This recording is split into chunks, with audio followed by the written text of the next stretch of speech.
morning here in Lagos. Good morning, everyone, and welcome to the program. The countdown is on. It's day 356, some 3 days to Christmas, and it's 9 days to the new year.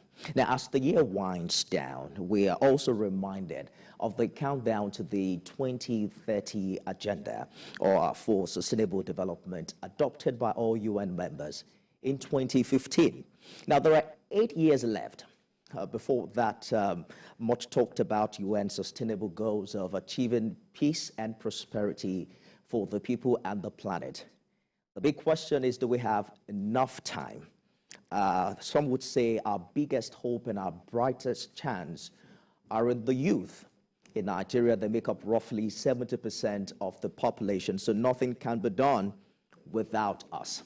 Well, at the heart of that vision are the global goals, some 17 of them, which serve as an urgent call for action to all countries of the world. And one thing that is key to achieving these goals by the deadline would be the active engagement of young people. And that's perhaps what we're talking about on the show this morning. Consider these a youth dialogue for sustainable development goals. And I'm joined by quite a number of them. Oluwaseyi Mojo is a 21-year-old environmentalist and a law student who's passionate about environmental sustainability, circular economy, and ocean protection. She's also the co-founder of the You Recycle initiative. I also have here with me in the studio Victor Okechukwu Chimezie, is a community peace builder, a prize for Nigerian Prize for Leadership Ambassador 2021. And he's the founder of Mind Reformers Network. Joining us virtually is Adenike Adegbite, an activist and techpreneur. She's the founder and team lead Trillion Box Company. Fatima Usman is also joining us, digital literacy expert, peace and security advocate, and she's the vice president-elect Junior Chamber International. Now we're going to smuggle in someone who is older than all of us. His name is Dr. Bala Yusuf Yunusa. He's the senior technical advisor, head of policy and strategy, office of the senior special assistant to the president on sustainable development goals. Good morning, everyone. Welcome to the program. Let me begin with Oluwaseyi. Your NGO has now reached some 6,000 young people in about 11 African countries. That is mind-blowing. What really drives your passion as a young person for the environment? Thank you so much for having me. So I think it's central to the issue of the problem of plastic pollution and climate change, the gaps that exist, and the potential for so much impact. Like, I remember starting this when I was 16 years old. I was just trying to do my part in all of this big puzzle of the SDGs, right? Trying to see how I could do my little to contribute to promoting awareness about it in my school, to launching solutions. And now it's so heartwarming to see how far we've grown over the last... You were how old at that time? 16. At 16, I mean, Yeah. an average Nigerian child at 16. How come you're thinking about pollution? I wonder. It actually started with an essay contest organized by TNCI. I got to learn about the SDGs, and I was like, wow, this is really interesting. And I got to also see that people could, because I was selected as the ambassador for the SDG 6, and that's clean water and sanitation. I got to hear stories of how people didn't have access to water in the morning, how they couldn't drink clean water, and I was really moved to see how I could start something in my school to solve this problem. And from starting something in my immediate community then, I began to see how I can keep growing, and in the process get more youth to join me on this wonderful journey. And it's been 4 years now, 4 to 5 years now of launching projects across different communities and cities in Africa. And one thing stays central: the power of youth is really transformational. So much can come from the brains, the minds, the energy of youth. And we need the seat on the table. We are ready for this, and we are still hoping for a better future. However, it's so central that our voices are valued, not just heard, but valued. Our contributions are seen and recognized, and we are supported beyond just funding, but also platforms to continually push for transformative change here in Nigeria and across Africa. Good thing is you have a black table here, so you're already seated on the table. Well, it's some 8 years before the 2030 goal. Is there a sense to which you feel that we're running against time? Is it possible? How optimistic are you? So interestingly, I'm studying mineral. I have this course in school in law. It's my favorite course actually, about mineral resources and water resources. So we had this topic about SDGs, and I got to reminisce about the MDGs. Remember, there was the MDGs, Millennium Development Goals. There were about 8 of them, and due to like the criticisms and how narrow it was, the SDGs came about in 2015, and now it's been some years now, and it is so important that we actually ask questions. Where are we right now as Nigeria, as the world? What have we done and what needs to be done? And it's also important that we factor like context, right? Because what applies here in Nigeria may not apply like globally. So like how exactly are we contributing to the SDGs here in Nigeria? What are the gaps in place? How can we learn from our mistakes? How can we learn from our progresses? And how can we use that to push forward, ensuring that every single year counts, every single month counts, every single minute counts in solving this problem? And it's all based on a good foundation of knowledge, right? Knowledge from our stories. Okay, what are the stories of these people that are affected by these issues? And stories and knowledge from capacity building. How can we build the capacity of youth and other stakeholders in this space to be well prepared to solve this problem, to ensure that we maximize the time we have right now. Indeed. And lastly, just to emphasize how important youth are to this SDGs, sustainable development in simple terms is development that meets the needs of the future, meets the needs of the present without compromising the needs of the future. Like the fact that it understands how crucial it is that whilst we are developing ourselves currently, developing our states, our countries, we ensure that we do not compromise the ability of future generations to meet. And so like my children, I myself, and generations to come, they get to experience Earth as it is. They get to have opportunities. They get to have access essentially to most of the things we're doing right now, especially in regards to climate change and the planet. Absolutely. So we're actually here to talk to us about all of the issues surrounding environment and climate change. But let me speak to Victor very quickly. Victor is a community peace builder, a social change facilitator, and founder of Mind Reformers Network. I'd like you to talk to us about peace building efforts. So you've had peace talks with students, you've been to peace outreaches. What form of engagement is actually taking place among young Nigerians in the area of peace building? Yeah, so basically, I would take it from where she spoke from. Youths are ready, young persons are ready to come to the table and provide solutions, and same goes for the area of peace and security. I've been working in this space for over 5 years now, right from undergraduate days, and I've discussed with young persons in junior secondary schools, senior secondary schools. So it's basically about getting them informed on how to understand and manage conflict. Conflict is natural in as much as we have a diverse environment, but how do we manage sorts? And so basically it's all about engaging them in talks. We've been to schools, we've been to IDP camps. I've led my team to camps in Bakassi. Bakassi IDP camps is actually in 5 to 6 states. So I led my team to the camp in Calabar and the one in Uyo.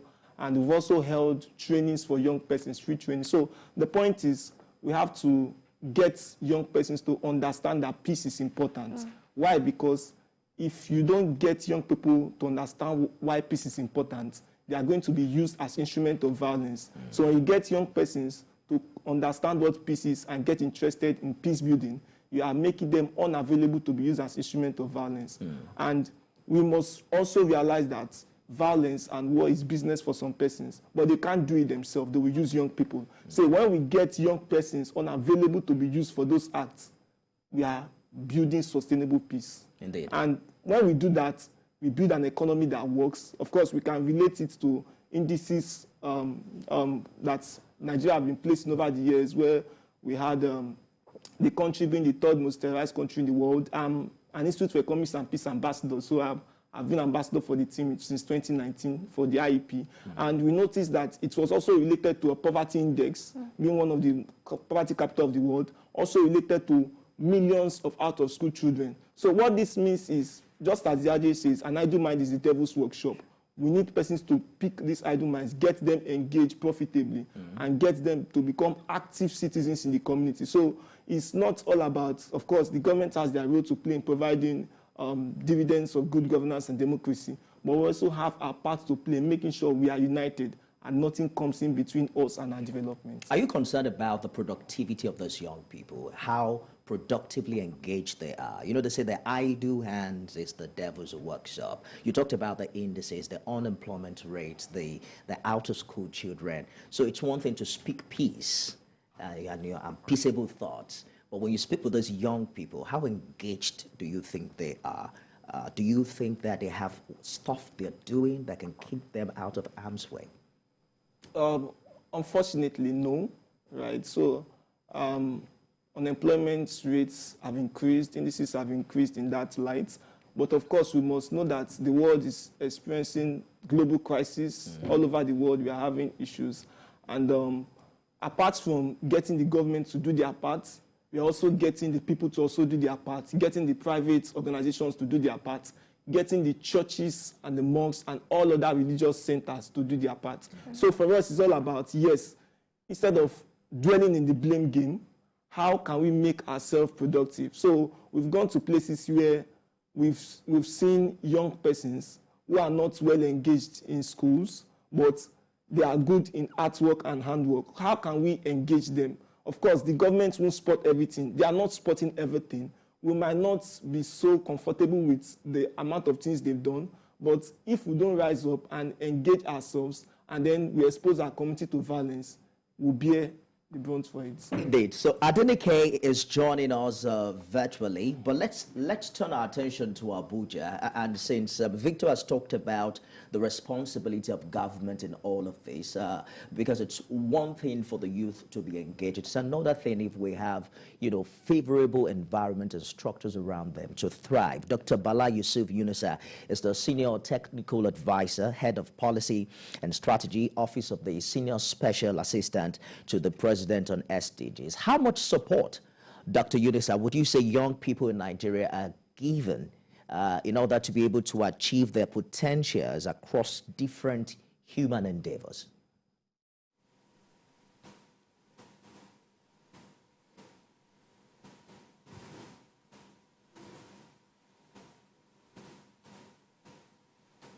So, Dr. Yunusa, if you can hear me, I'm asking you how much help young people are getting from government for them to be able to achieve their potential across different fields of human endeavor.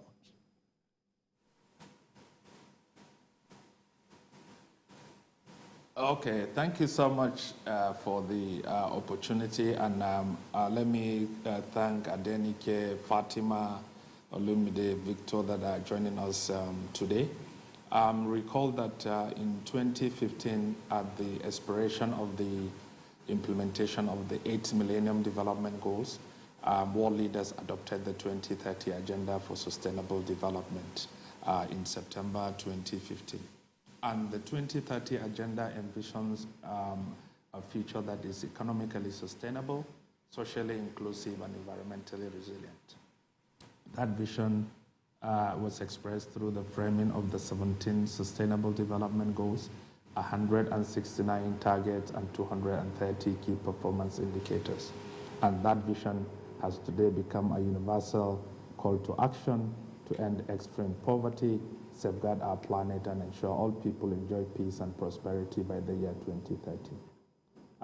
So following that historic adoption, the federal government, under the able leadership of His Excellency President Muhammadu Buhari, GCFR, acted immediately in operationalizing the global goals. And this is evident with the timely establishment of the Office of the Senior Special Assistant to the President on Sustainable Development Goals to provide horizontal and vertical intergovernmental planning and coordination, representation, advocacy and partnership building, resource mobilization and management, and then monitoring, evaluation, and reporting for the SDGs. So and then at the subnational level, we have similar institutional frameworks across the 36 states and the Federal Capital Territory, all in a bid to demonstrate Nigeria's commitment to the 2030 Agenda for Sustainable Development. So since, if you like, 2016, recall Nigeria, we developed the Economic Recovery and Growth Plan, ERGP 2017 to 2020. the Economic Sustainability Plan of 2020 following COVID-19 pandemic, the National Poverty Reduction with Growth Strategy of 2021, and indeed the new National Development Plan 2021 to 2025 have all been inspired by the Sustainable Development Goals and the cardinal objectives of this administration, notably the economy, security, fight against corruption, and lifting 100 million Nigerians out of poverty during the decade of action for the global goals. So what we do with all these frameworks that have been established is to guarantee effective implementation of the SDGs, both at the national and at the subnational level. So now, the idea of implementing the SDGs as not being a standalone, if you like, intervention or program is to make sure that the ministries, departments, and agencies of government at the national and at the subnational level integrate the relevant SDGs into their sectoral policies and plans. And then at the national level and at the subnational level, development planning mainstream the SDGs. And when we do that, we're not only doing strategic planning, but we are also doing resource mobilization, because then all the resources of the public sector is going towards the implementation of the SDGs. So the Office of the Senior Special Assistant to the President on SDGs provide the overall technical leadership and guidance in operationalizing the SDGs. While we allow the ministries, departments, and agencies to implement the SDGs, because that is where the implementation capacity resides. For example, the topic we are discussing today has to do with the critical role of youths in development more broadly, and the expectation of their responsibility and leadership role in achieving that. The Federal Ministry of Youth and Sports Development have a number of initiatives that have been implemented to empower the youths to contribute their quota towards the socio-economic development of the society, of the Nigerian society. So it is our role to make sure that the Ministry of Youth and Sports Development mainstream these interventions and implement them, and then we track, the SDG targets and indicators as they relate to that particular ministry. The same with the Ministry of Health, the same with the Ministry of Education, and all that. But while we do that coordination, because we have the coordinating capacity from the Office of the Senior Special Assistant to the President, we also have worked closely with state as well as non-state actors to ensure that we empower the Nigerian youth to be able to achieve their potentials. For example, in 2018, we worked closely with Google on digital literacy training, where we train about 400 youths across the country. At the moment, we have an enduring partnership with the National Youth Service Corps, NYSC, where we recognize that the youth corps are educated youths and have the capacity, if you like, to extend the territorial reach of the state. So since 2017, we have this joint partnership where we meet our youths as they arrive at the NYSC orientation camp. We sensitize them, we orient them on the Sustainable Development Goals and the role they could play in the achievement of the Sustainable Development Goals, because the 2030 agenda is about the present and the future, and obviously the present and the future is about the youth, or the youth are about the present and the future. So we catch them while they arrive at the NYSC orientation camp. After the sensitization, we allow them to form SDG clubs, and then we select SDG champions from among them. And when they go to their places of primary assignments, they propagate, if you like, and spread the gospel of the global goals, and also serve as, if you like, feedback mechanism to us. For example, a youth corps could find himself in a particular, or herself in a particular community where there is no potable drinking water, or there is no primary school classes, or even health facility, and we get feedback, and then we provide the necessary intervention.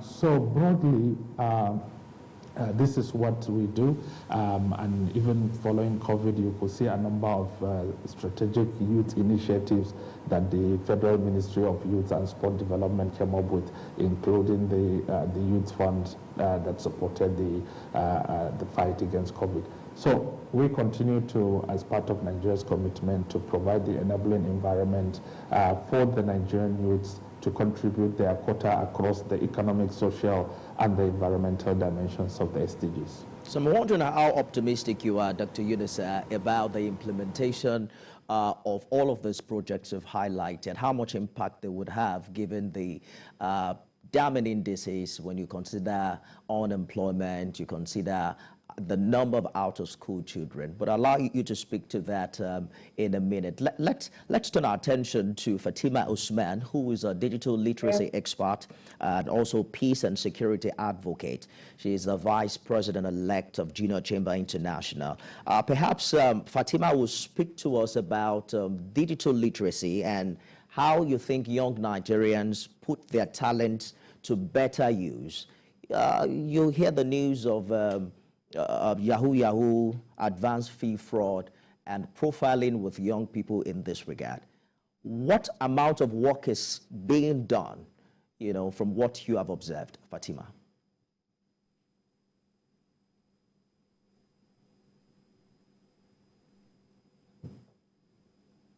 Good morning, Fatima. Are you there?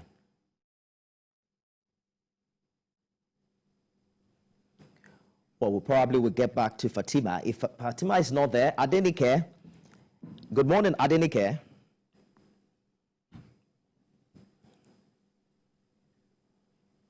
All right, we'll return to the guys on Zoom in a short while.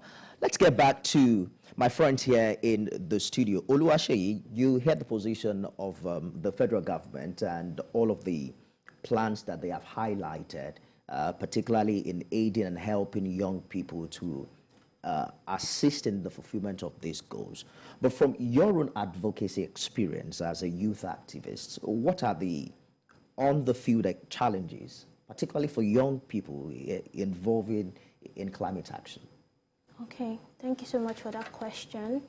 One thing I've come to understand is perspectives play a very powerful role in how we develop solutions. The need for us to develop solutions with the communities that we want to help, right?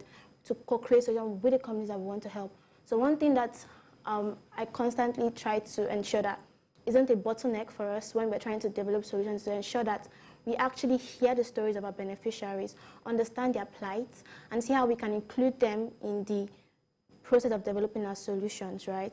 And some advice we also had is probably like, personally, for instance, most of us are still in school, still trying to balance what we're doing with SDGs and trying to make change in our communities. So time has also been a kind of problem, but we understand how it's so important. The work we're doing is so important to shaping the future we want. And also, sometimes I remember when I was starting my journey at the start, it was a bit hard to get access to support in form of just being heard sometimes, or even in form of finances, right? And then it's very, very hard. But through capacity building, I was able to begin to leverage capacity building knowledge, skills to access more opportunities. So at the root of everything is the need to democratize knowledge and opportunities and skills to people at the grassroots doing remarkable work. Is it possible for the president or office of president to recognize the work done by youth across the country in sustainable development, to talk about their stories, they're already doing a lot around that, and also even when we want to launch solutions, they could collaborate with this kind of these circles of youth, right, doing remarkable work for Nigeria and the world. Yeah. Fatima, I'm told Fatima is back now. Fatima, talk to us about how young Nigerians can put their talents to better use instead of resorting to advanced fee fraud and the likes.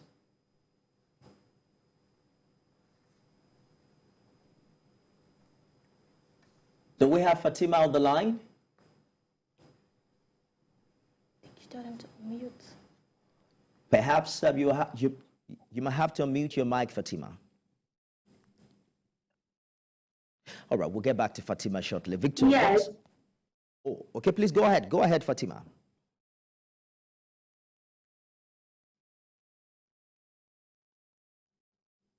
Okay, sir, I didn't get your question. Could you come again? Oh, I was asking you about how young people can take advantage Yes, of I'm digital alive. literacy. How they can take advantage of digital literacy in this age and time. Can you come again with your question, please? Fatima, can you hear me? Can you hear me? Oh, of course, we're going to have to work on that line. We'll get back to Fatima in the course of this conversation. But Victor, what's been done? How can young people champion a peaceful, tolerant, and non-extremist society? And, I know I've heard a lot of people talk about the SDG champions, but talk to us about what the young viewer who is watching this show can do differently in his own space and sphere. Yeah, so basically, I would say it's all about active citizenship, right? Taking charge of your community and taking charge of your country and being patriotic. So when you are patriotic, you seek for the total good of your country, of your society, anywhere you live in. And when we begin to think in that light, we throw away the blame game of who is to blame, and we begin to see ourselves as one. And another way we can work on a peaceful, tolerant, and non-extremist society is our religious centers coming to understand that we are first humans and then Nigerians before whatsoever religion. Because if you bring 2 or 3 kids who are maybe in the kindergarten or in crèche, they play together, they relate together until they begin to get to hear various things. This person is my friend, this person is my enemy, and all that. So we must begin to now sieve out the kind of things we hear that are not good for our various society. And just to add to that, I feel we also need to build capacity, right? To be able to dish out, you must take in. And in that regard, in the area of peace and security, I feel the government have done some good work in that area. We are one of the first countries I think the first country in Africa, one of the first in the world to have the National Action Plan on Youth Peace and Security, which the governments have done so much in, and there have been a lot of more inclusion of young persons in training and programs and all that, though we still have to look more into the protection of young activists and peace builders. Though, again, it also comes to capacity building, know when to give constructive criticism and not just anyhow criticism when you are trying to address situations. So I feel it's all about us understanding ourselves as one, as a diverse nation. If you don't understand that you are first one before your various group, before being Igbo, Yoruba, or Hausa, or various religion, I feel we won't come to a common conclusion or do anything good. When you talk about capacity building, I'm wondering how much of that is taking place in the 4 walls of our school. If the students understand, the point you made about first being humans before being a Christian or a Muslim. But we'll talk about that shortly. Adenike Adegbite is an activist and techpreneur who's also has joined us, the founder and team lead Trillium Box Company. Adenike, so our world is being transformed every day by new technologies and growing digital infrastructure. All of these 17 SDGs won't be achieved without technology and innovation. Talk to us about how well involved young Nigerians are in this regard. Okay, thank you so much for having me. I hope you can hear me loud and clear. Yes, we can. Please go ahead. Okay, so you see, every business and every enterprise as we know it is going to move from what they used to be, and they will become a tech business anyways. So for example, you are a tailor, you are going to be in very few, months, years, you are going to first be a tech entrepreneur before, a creative entrepreneur. So there'll be that, interchange there. So it's no news that tech is disrupting, things as we know it, every industry, even the government. And so far, we can even see that in every sector. Our banking sector is one of the most developed and the most advanced in the world, thanks to technology. You know, I was having a conversation with someone earlier today that is not even like in the country, and he says that the last time I was in the country, the advancement in the banking system, we don't even have that privilege, you know, and this aspect is also being, being channeled, being disrupted by young people. Let's not also forget that. So tech is definitely an enabler for all of the 17 SDG goals, whether we're trying to, eradicate poverty, push for zero hunger. For example, we even as an organization, aside, ensuring that we put businesses online anyways, because like I said, your business is first technology before whatever solution that you're providing. We founded Joe 247. It's an indigenous music streaming platform, and what we want to do is to democratize leveling and ensure that we know how big Afrobeat is, and of course that movement is being channeled, being pushed by technology. You know, we have Nigerians in diaspora. We have, technology just, being the bridge. I don't have to be in the UK to talk to friends in the UK, to share my culture, to share what is going on, to exchange interaction with anyone. And see how that has really grown, the music, the music industry, you can't even phantom the money, that you're calling, being made by, individuals here in Nigeria, even before going outside the country. So technology is really, it is definitely going to enable, every single goal that we have, whether it is, gender equality. We have so many solutions that are, bridging that gap and ensuring that, women are empowered. Whether it is even education, you can see how much, a lot of tech startups, are really bridging that gap, ensuring that we are getting the skills that is relevant for today. Forget our curriculum. Now you can learn from the comfort of your home. Now there's no excuse for anyone. There's no barrier to how much knowledge or how much information that you can get or how empowered that you can be as a young person. So I was talking about like our own solution, for example. So with the rise in Afrobeat, with the globalization and shaping of culture, we know that there's still limit to what any record label can do. But what we provided is a solution that ensures that everyone gets to be heard, and they can also make money while doing that, which is ensuring that everyone is economically empowered, right? So, it is here to stay. Of course, we're moving gradually, but at the end of the day, like I said, we are going to have a communication station that is first a technology business before being a communication business in the next future. Good place to leave it. We have to go on a commercial break now. It's our youth dialogue on sustainable development goals. We'll open the phone lines. Don't forget you can join the conversation with the hashtag ThisMorningTVC on all the social media platforms. Stay with us.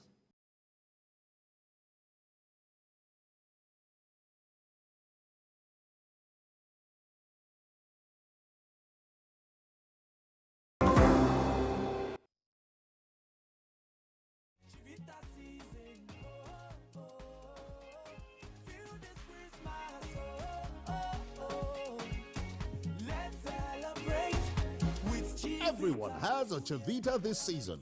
What's your Chivita? Politics is defined as getting what, where, when, and how. But in the mix, many things come to play to shape the political fortune of any country. Honorable Minister, this is how you misinform the public. From the political actors to the electorate, campaign to voting, from debates to policy decisions, big events happen to engage us in constant conversation. That's what we're looking for. Not some people who are talking about ethnicity. No. Who is on your mind? Don't worry. Join me every day on Politics Tonight, where we dissect issues that shape our political destiny. Politics Tonight, weekdays on TVC News.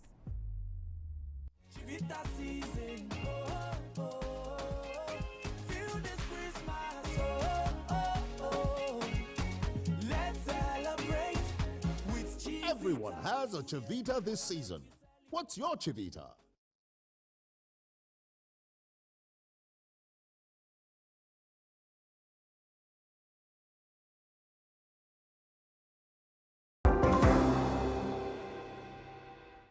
Thanks for staying with us. We're talking about the role of young people in Nigeria in achieving the Sustainable Development Goals. How do we come up and achieve a world free of poverty and hunger, full of productive employment, access to quality education, universal healthcare coverage, achievement of gender equality, as well as the empowerment of all women and girls, and also an end to environmental degradation. I'm on the show this morning with Oluwaseyi Mojo, Victor Kechuku Chimeze, Adenike Adegbite, Fatima Usman, Dr. Bala Yusuf Yunusa, who joins us live from Abuja. Let's talk to Fatima. Fatima, talk to us about your efforts at digital literacy and how engaged you think young Nigerians are right now. Okay, thank you very much for having me. Can you hear me? Yes, I can. Please go ahead. All right. So the digital literacy program was an initiative of JCI Abuja Unity. The program was how to get the basic digital skills to the IDP camp. We had about 15 students, majorly girls, and we thought about how they could, gain employability skills, which involves the basic Microsoft Word, Excel, and other skills. And they were forthcoming. We had the program run for 3 months, and we also found a way to assist some of the girls, to attend the program at the UN House to celebrate the Girls' International Day on Skills and STEM. And from the engagement we had with them, you could see that they were willing to learn, just that for some funding issues, you can't give all these opportunities, like provide the laptops and all those things for them.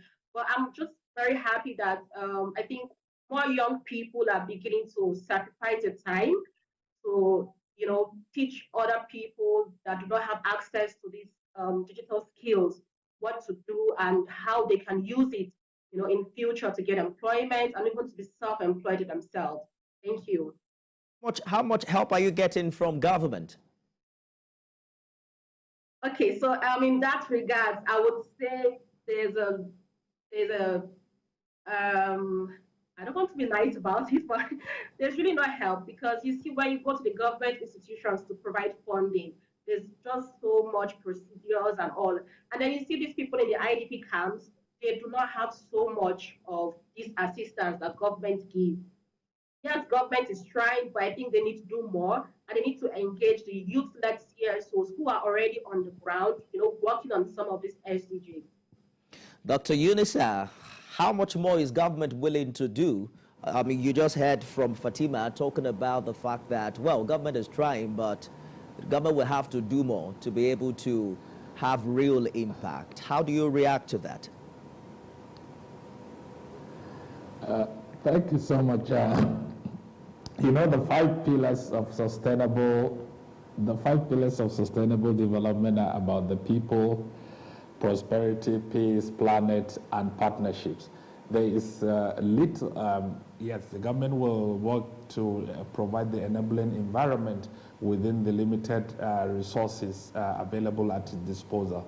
But more importantly, the organized private sector is taking a significant role in this, in the implementation of the SDGs. And I mean, resources could easily come from the organized private sector itself, but the government on its own part, I've given you the example of the Nigerian Youth Fund, that about $75 billion was earmarked, for initiatives that could come from the Nigerian youths during COVID. That fund is still available and accessible to the Nigerian youths from the different dimensions of the SDGs, whether you're operating from the social, economic, as well as the environmental spaces of the SDGs.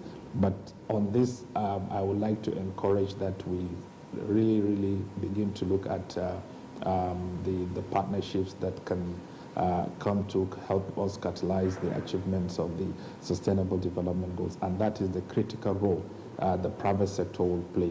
We have since facilitated the establishment of the Private Sector Advisory Group on SDGs, and is well led. I think it's one of the most vibrant on the continent.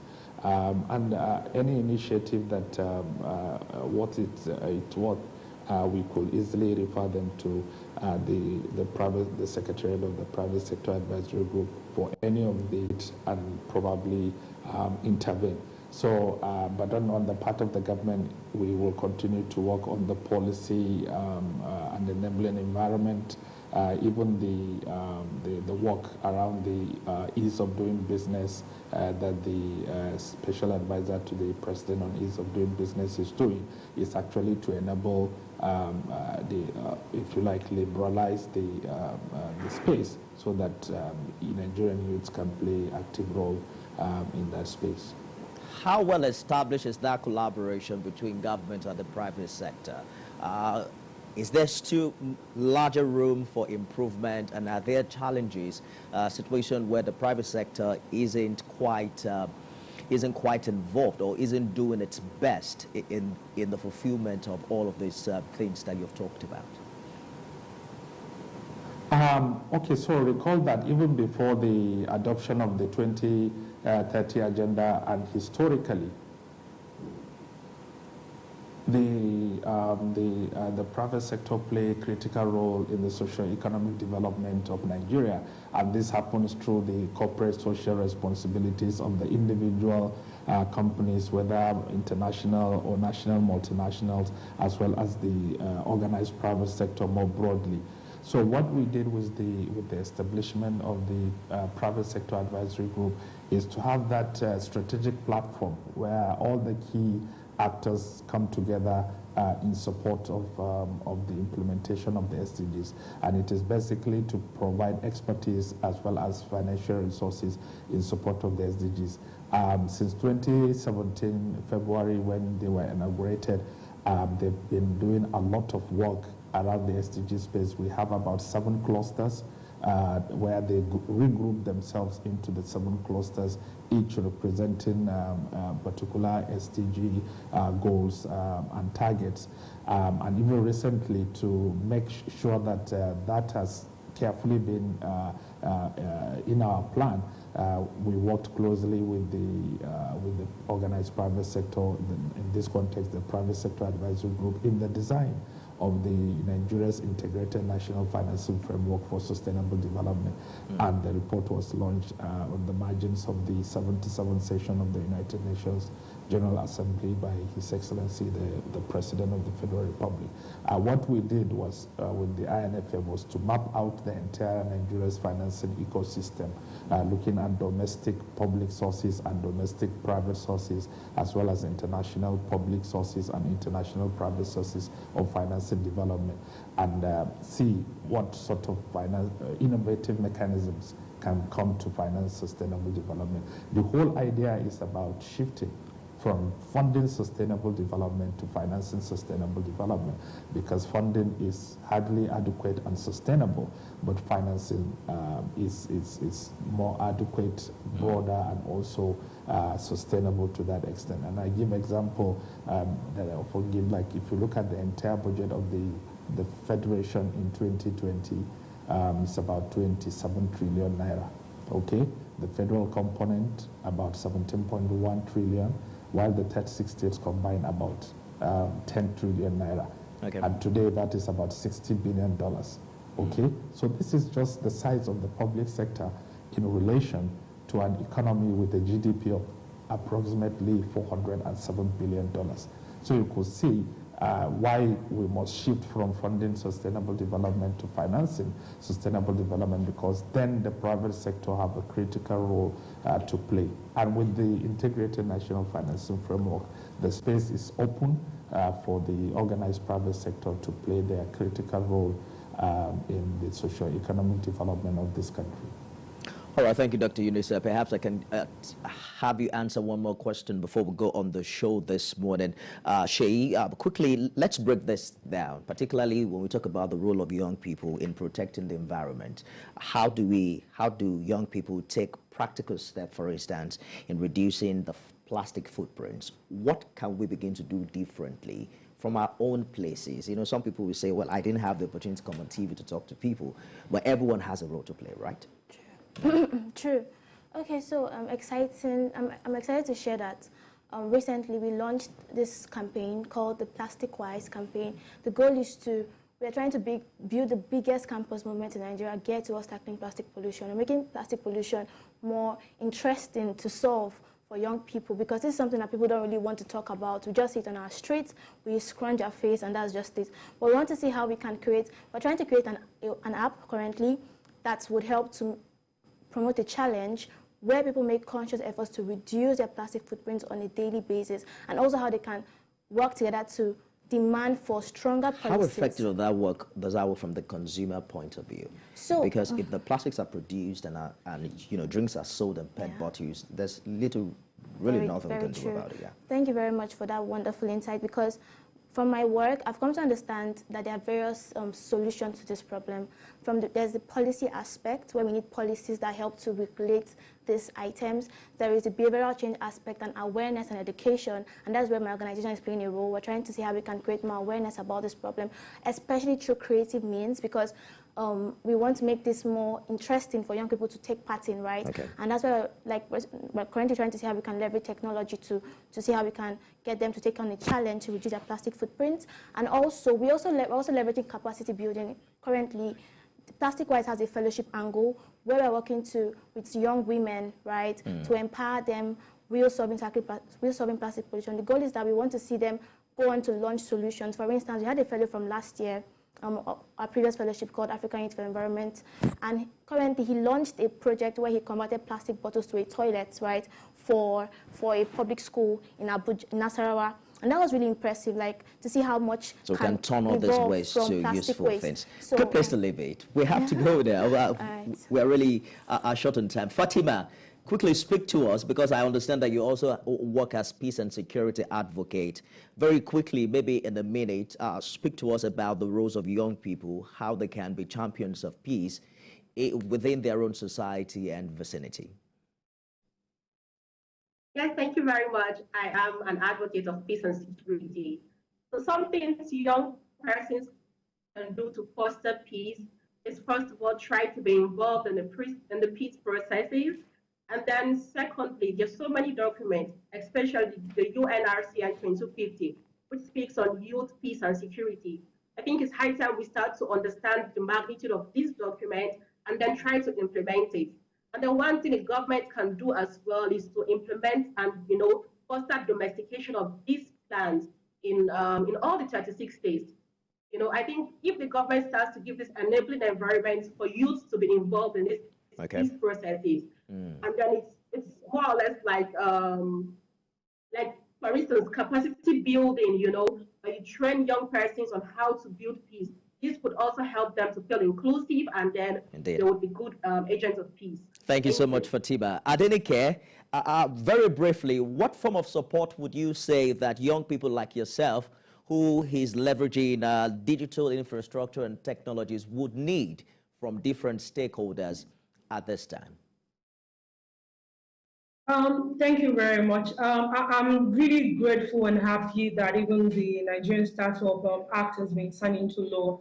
We need policies, you know, like that to, to help and to aid, you know, technology involvement as far as, you know, the youth are concerned rather. I'm just, you know, quite, you know, grateful that, you know, the government are open to learn. I think that's what I would say, that stakeholders should be open to learn, to innovate, because like I said, every business is moving into the business of technology at the end of the day. For you to scale, you know, at the level that, you know, we're able to compete and even, you know, solve our own problem at scale, technology has to be involved. And, you know, as far as young people is concerned, we're restless, we're innovative. This happened in our time in terms of technological advancement, and you know, they should just let us do what we have to by, you know, supporting. You know, so I feel that to one extent the government is really, you know, stakeholders are quite open to learn. So just open their minds and we're not here to take anybody's job, really. Technology is supposed to ensure that we have, more job opportunities, and our problem are solved at scale. Basically, yes, that's what I'll have to say. Fantastic, Adenike. Dr. Yunusa, we're going now. Just in 1 minute, how optimistic are you for Nigeria that we're going to achieve these goals in 8 years? I'd like you to speak to the fact that we just heard about 63% of us being poor. ASU has been on strike for 8 months this year. The issue of health coverage, doctors are concerned about the brain drain that is taking place. How optimistic really are you? Are we moving fast in that direction within the period of 8 years to be able to achieve all of these goals?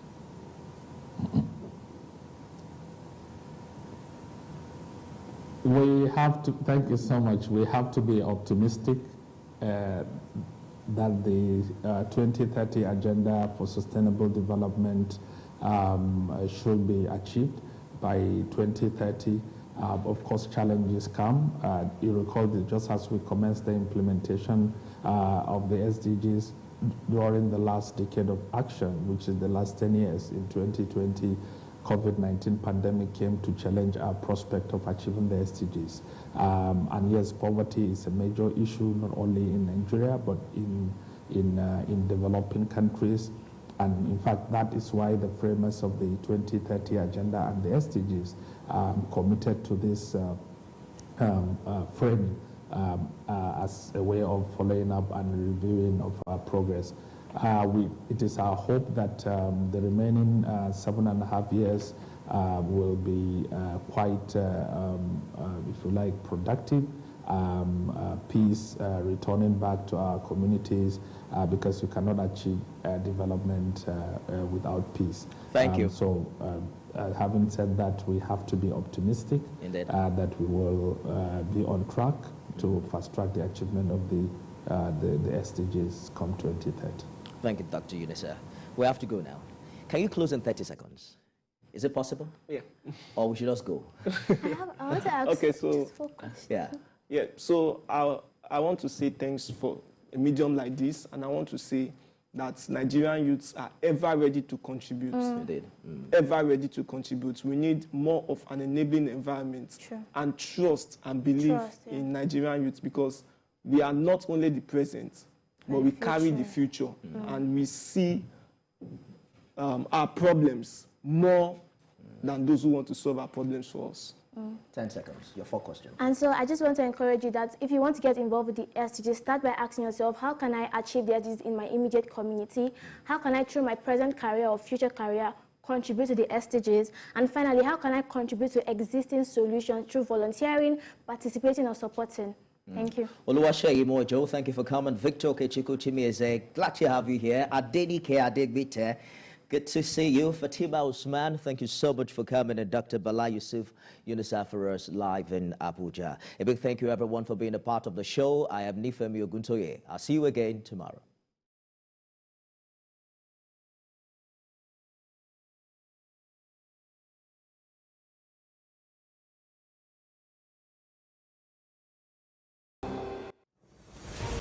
It's not your regular show. It's an online interactive session where we share my views on the everyday issues that cut across politics, security, health,